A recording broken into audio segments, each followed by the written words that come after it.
અઢવાણમાં 80 foot road સ્થિત Pandit Deendayal Upadhyay town hall ખાતે રાજ્ય સરકારની વાઇબ્રન્ટ ગુજરાત ગ્લોબલ સમિટના ભાગરૂપે જિલ્લા કક્ષાની વાઇબ્રન્ટ સમિટનું આયોજન થયું।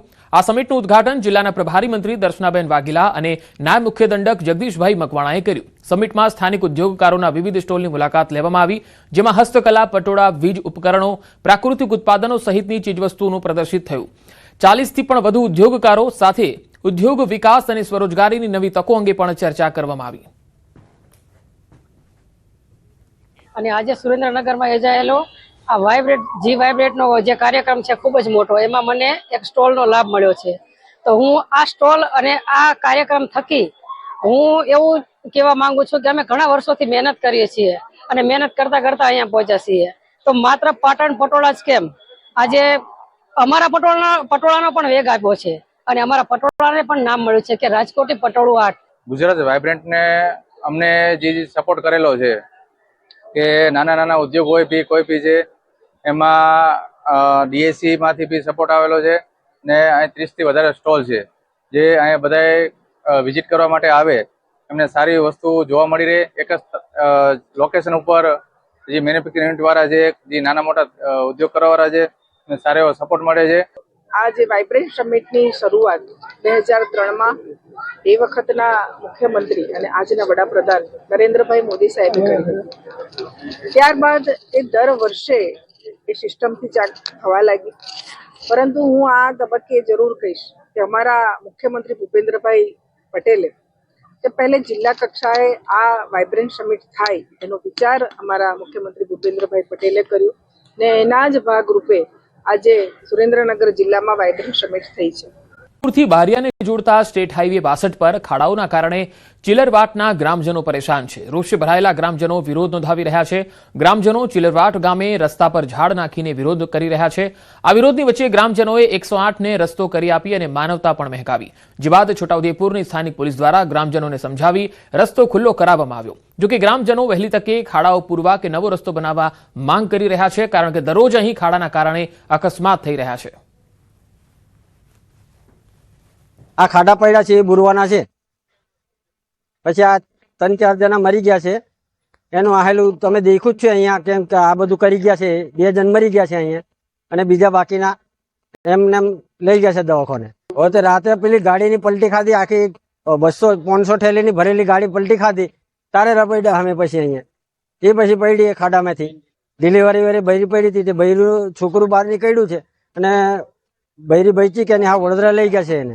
છોટાઉદેપુરથી બારિયા તરફનો રસ્તો છે અને આ રસ્તા પર ખાડા પડ્યા છે, તેથી અમે માંગ કરીએ છીએ કે આ રસ્તાના ખાડા પૂરે કાં તો નવો રસ્તો બનાવે, એ અમારી વિનંતી છે। એ લગભગ મહિના પ્રેગ્નન્ટ હતા, 8 મહિના જેવા બેના હતા અને એ બેન અહીં પડ્યા છે। અમે જાતે એમને ભરતી કરાવી છે 108માં।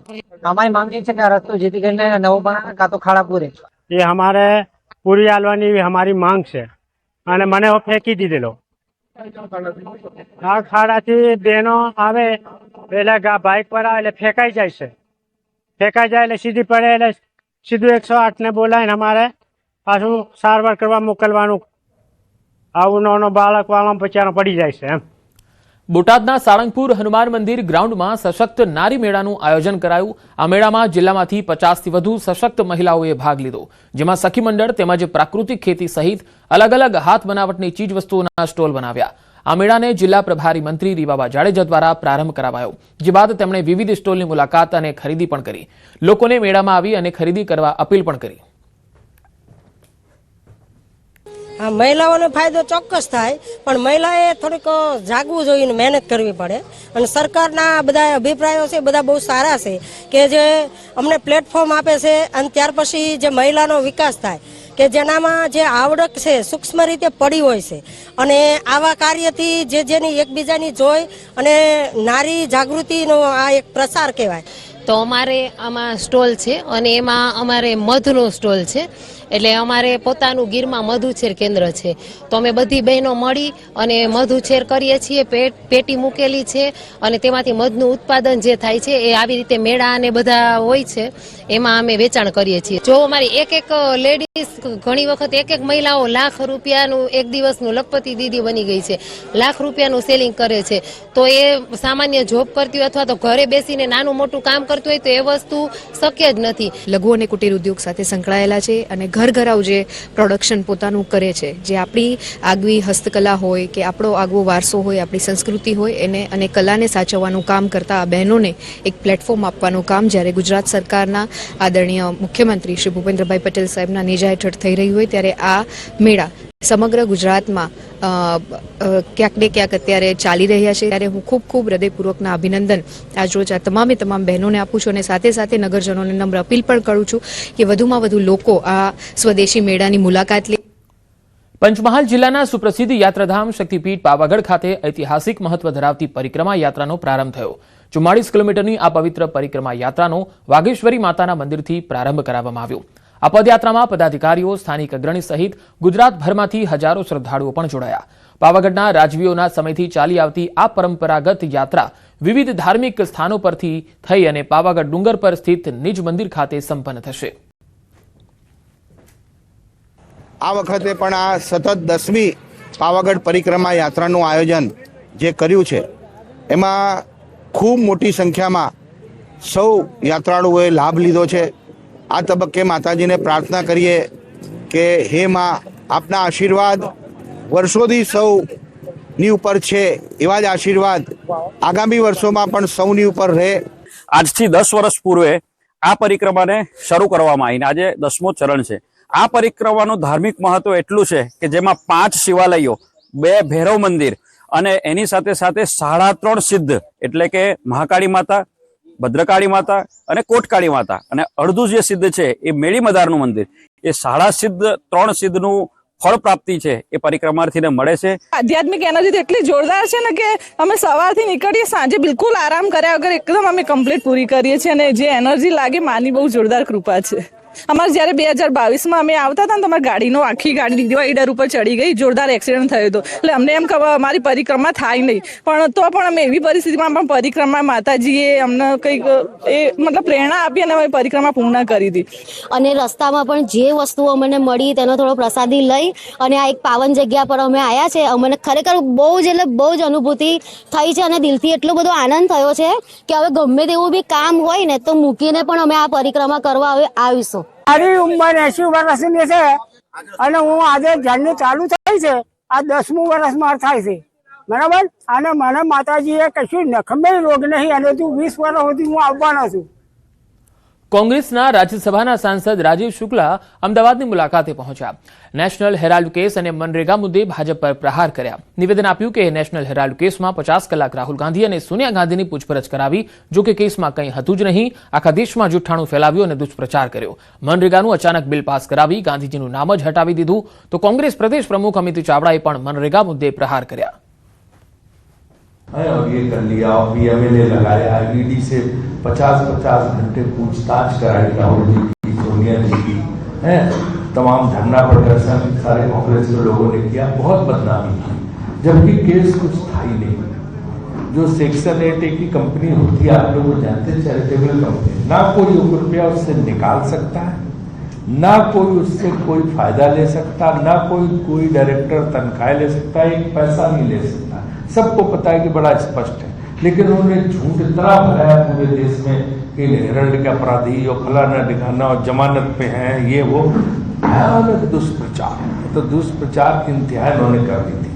अभी जब ये कोर्ट ने जो है, दिल्ली के कोर्ट ने उसको उठा के उस कंप्लेन को ईडी की फेंक दिया. પહેલા દિવસથી આ કાયદાને નબળો બનાવવા માટે જેને પહેલા ભણતા હતા કે કોંગ્રેસની આ નિષ્ફળતાઓ રૂપી કાયદો છે એનો જશ પોતાના નામે લેવા આ નામ બદલવાની રાજનીતિ શરૂ થઈ. પણ નામ બદલવાથી કોઈ જશ મળવાનો નથી. મોદી સરકારે જો લોકોનું હિત જોયું હોત તો આટલા વર્ષોથી જે એવરેજ જોવા જઈએ તો વર્ષમાં ફક્ત 50 દિવસની રોજગારી આ કાયદા હેઠળ આજે દેશના લોકોને મળે છે. મનરેગા યોજનામાં ભ્રષ્ટાચારના વધુ એક કૌભાંડનો પર્દાફાશ થયો. રાજકોટમાં મનરેગા યોજનામાં 15 વર્ષ બાદ ખુલ્યું છે કૌભાંડ. ધોરાજીના ફરણીમાં મનરેગા યોજનામાં ભૂતિયા મજૂરોનું કૌભાંડ સામે આવ્યું. 15 વર્ષ બાદ 4 સામે ગુનો નોંધાયો છે. તત્કાલીન મહિલા સરપંચ, તલાટી અને 2 માસ્ટર ક્લાર્ક વિરુદ્ધ નોંધાઈ છે આ ફરિયાદ. એક જ સમયે એક જ શ્રમિકને 2 અલગ અલગ સ્થળે કામ કરતા બતાવ્યા. શ્રમિકોના ખાતામાં રકમ જમા થયા બાદ સરપંચ પોતે નાણાં ઉઘરાવતો. સરપંચ અને તલાટીએ ભ્રષ્ટાચાર સાબિત થતા રકમ સરકારમાં જમા કરાવી. અને હજી કામ જોવો હજી આજની તારીખમાં જે છે 15 વર્ષ થયા હજી રોડ રસ્તાના કામ છે ને એ કોઈ મેગડા નથી. હજી એવા નવા કામ છે છતાં મારી માથે ખાવા હિસાબે એ તો જો કે ધામમાં વૈયા ગયા વજુભાઈ વીરજીભાઈ સામે કરાવ્યું હતું બધું. મારે સામે મંત્રીને વાંધો હતો એટલે આ બધું કામ કરાવ્યું છે. હવે ભલે જે કર્યું મારો કેસ હાલે તો મેં પૈસા ભરી દીધા તો છતાં એફઆઈઆર ફાઈટની છે. મનરેગા અંતર્ગત જે તે સમયે કામગીરી કરવામાં આવેલ હોય જે વખતે ભ્રષ્ટાચાર કરવામાં આવેલ અને એ બાબતોની તપાસ મુજબ કાર્યવાહી કરી અને ફરિયાદ નોંધવામાં આવે છે. જે તે સમયેના સરપંચ તલાટી વિરુદ્ધ કાર્યવાહી કરવામાં આવેલ છે અને મજૂરોના ખાતામાંથી પૈસા બાબતેની વિગતવાર અહેવાલ છે એ મુજબ કાર્યવાહી કરે છે. રાજકોટના ગોંડલના મોટી ખિલોરી ગામેથી ગાંજાનું વાવેતર ઝડપાયું. 10.65 લાખના છોડ કબજે કરાયા. ગોંડલના મોટી ખિલોરી ગામે રાજકોટ ગ્રામ્ય એસઓજીની ટીમે દરોડો પાડી ખેતરમાં ગાંજાનું વાવેતર ઝડપી લીધું અને માલિકની પણ ધરપકડ કરાઈ છે. 10.65 લાખના ગાંજાના લીલા છોડ કબજે કરી હાલ તપાસ ચાલી રહી છે. છેલ્લા 4 માસથી ગાંજાનું વાવેતર કરનાર ખેડૂતની પૂછપરછ શરૂ કરી છે. એ ભાઈને આરોપીને ઝડપીને કુલ વજન 21 કિલો 300 ગ્રામ ગાંજો જેની માર્કેટ વેલ્યુ 10,65,000 રૂપિયા હશે આ મુદ્દામાલ કબજે કરવામાં આવ્યો. વડોદરા શહેરમાં તસ્કરોએ તરખાટ મચાવ્યો. એક્ટિવાની ચોરીની ઘટના સીસીટીવીમાં કેદ થઈ. પાર્કિંગમાંથી એક્ટિવા ઉઠાવતો ચોર સીસીટીવીમાં કેદ થયો. આજવા ચોકડી પાસેની કાન્હા હાઇટ્સમાંથી એક્ટિવાની ચોરી કરી. ડિલિવરી બોય તરીકે કામ કરતા યુવકની પાર્કિંગમાંથી એક્ટિવા ઉઠાવતો ચોર. વાહન ચોરીની સતત વધતી ઘટનાઓને લઈને પોલીસ પેટ્રોલિંગ પર સવાલ ઉઠી રહ્યા છે.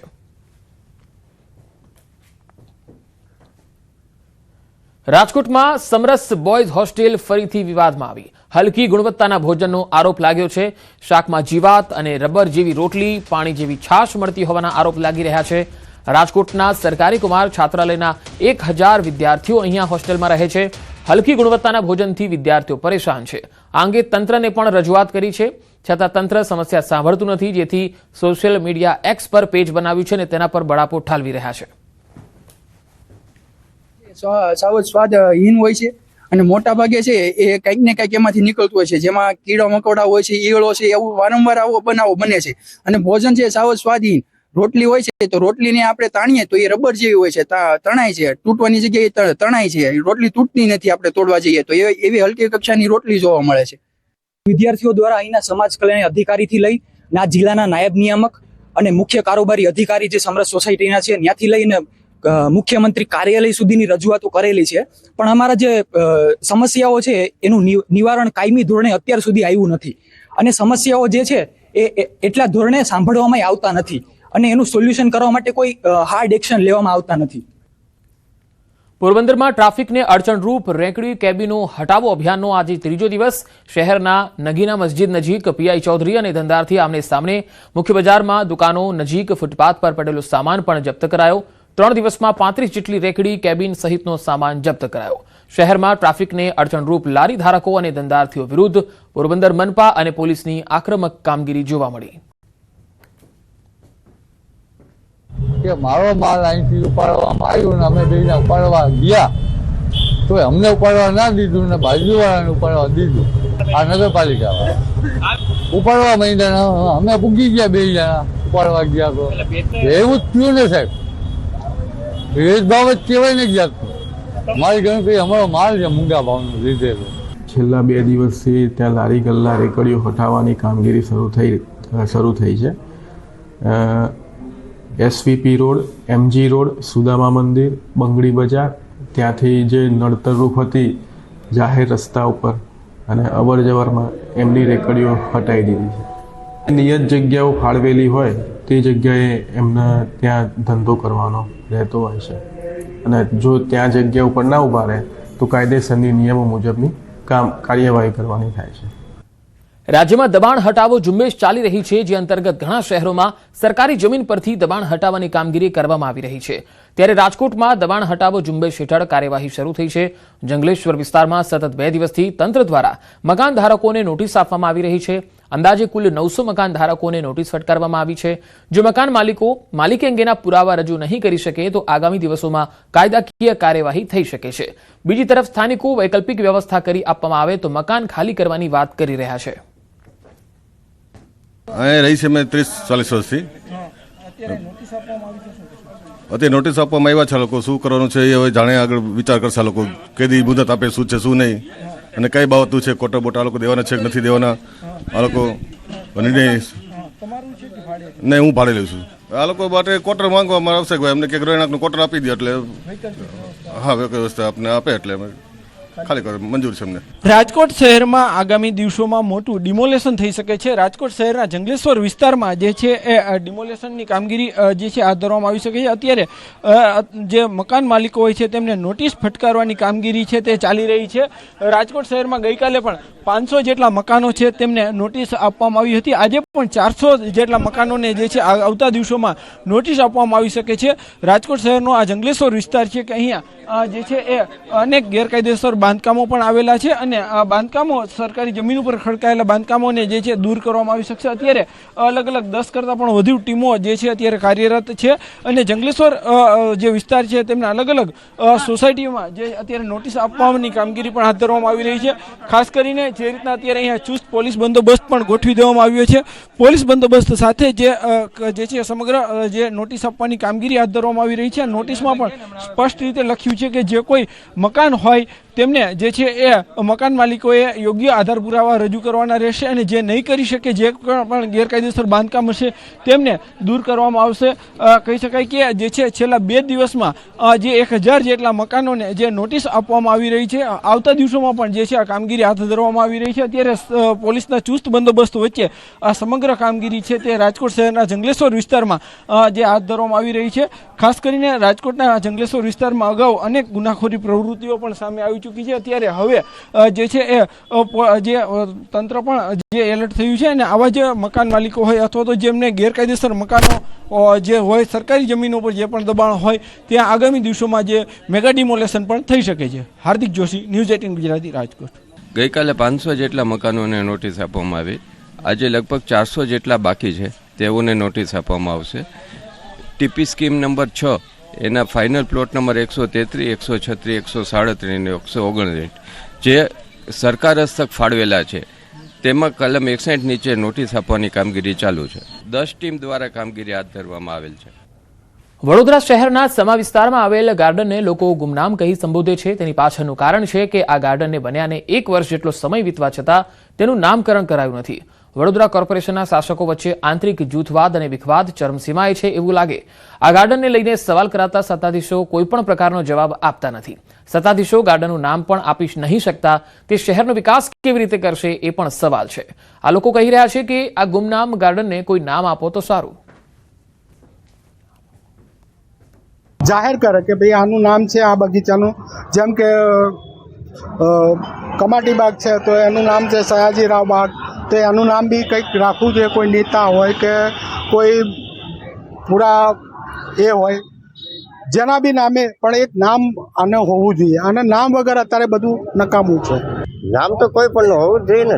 નામ વગર તો કેમ આપણે આપવા? અને કોઈ આપણને પૂછે તો કઈ સમગામનું ગાર્ડન છે કે તળાવનું છે.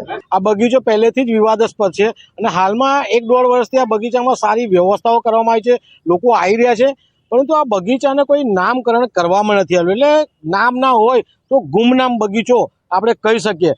ગાર્ડન બની ગયું, अब નામની હુસાતુસી છે.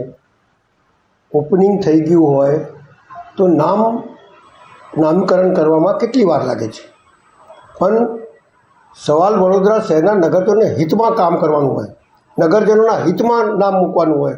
કંઈ તમારા ઘરથી તો લાયા નથી કોઈ વસ્તુ. વડોદરા મહાનગરપાલિકામાં બેસતા સત્તાધીશો એક બગીચાને નામ નથી આપી શકતા તો આ સત્તાધીશો વડોદરા શહેરનો વિકાસ કેવી રીતે કરશે તે સૌથી મોટો સવાલ જે છે તે અહીંયા ઉઠવા પામી રહ્યો છે.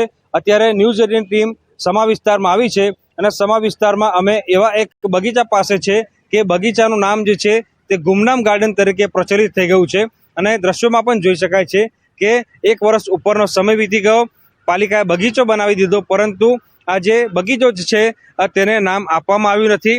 જે સહેલાણીઓ અને સ્થાનિક લોકો અહીંયા આવે છે તેઓ પણ કહી રહ્યા છે કે જ્યારે અમને કોઈ પૂછે કે આ બગીચાનું નામ શું છે, આ કયો બગીચો છે, ત્યારે સહેલાણીઓ પણ એમ જ કહે છે કે આ ગુમનામ ગાર્ડન છે, કારણ કે વડોદરા મહાનગરપાલિકાએ આ ગાર્ડનનું નામ 1 વર્ષ વીત્યું છતાં આપ્યું નથી. સમગ્ર મામલે કંઈ પણ કહેવાનો ઇનકાર કરી દીધો અને આ બંને સત્તાધીશો એવા છે કે તેમને ગમતા પ્રશ્નો જ મીડિયા તેમને પૂછે તેઓ તે આગ્રહ રાખી રહ્યા છે. ત્યારે હવે તમે અંદાજો લગાવો કે જો વડોદરા શહેરના સત્તાધીશો જે વડોદરા મહાનગરપાલિકામાં બેસીને આખા વડોદરા પર રાજ કરે છે તેઓ એક ગાર્ડનને નામ નથી આપી શકતા, તો આ સત્તાધીશો વડોદરા શહેરનો વિકાસ કેવી રીતે કરશે? હાર્દિક દીક્ષિત, ન્યૂઝ 18 ગુજરાતી, વડોદરા. રાજકોટમાં પાડ ગામમાં ભૂમાફિયાઓનો ત્રાસ છે, આતંક છે.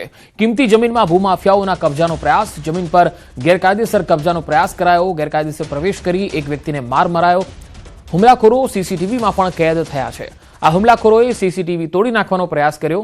અમીશ રામાણી નામના વ્યક્તિએ ખરીદેલી જમીન પર ગેરકાયદેસર કબજાનો પ્રયાસ થયો. 9 અને 10 ડિસેમ્બરે મેહુલ ડાયા માટિયા અને મેહુલ અર્જણ માટિયા દ્વારા ગેરકાયદેસર પ્રવેશ કરી એક વ્યક્તિને માર માર્યો. સમગ્ર મામલે લોધિકા પોલીસ સ્ટેશનમાં ફરિયાદ નોંધવામાં આવી. બનાસકાંઠામાં ખનીજ માફિયા બેફામ છે. દાંતીવાડાના સીપુ નદીમાંથી ખનીજ ચોરી પકડાઈ છે. આ ખનીજ ચોરી કરતા ડમ્પરો ઝડપી પાડવામાં આવ્યા. ડમ્પરો સહિત અંદાજિત કરોડોનો મુદ્દામાલ જપ્ત થયો છે. દાંતીવાડા મામલતદાર, પ્રાંત અધિકારી અને ખાણ ખનીજ વિભાગ અહીંયા પહોંચ્યું છે. રેતી ખનનને લઈને સ્થાનિક લોકોએ જાણ કરી હતી. પ્રાંત અધિકારીની કાર્યવાહીથી ખનીજ માફિયાઓમાં ફફડાટ વ્યાપ્યો છે.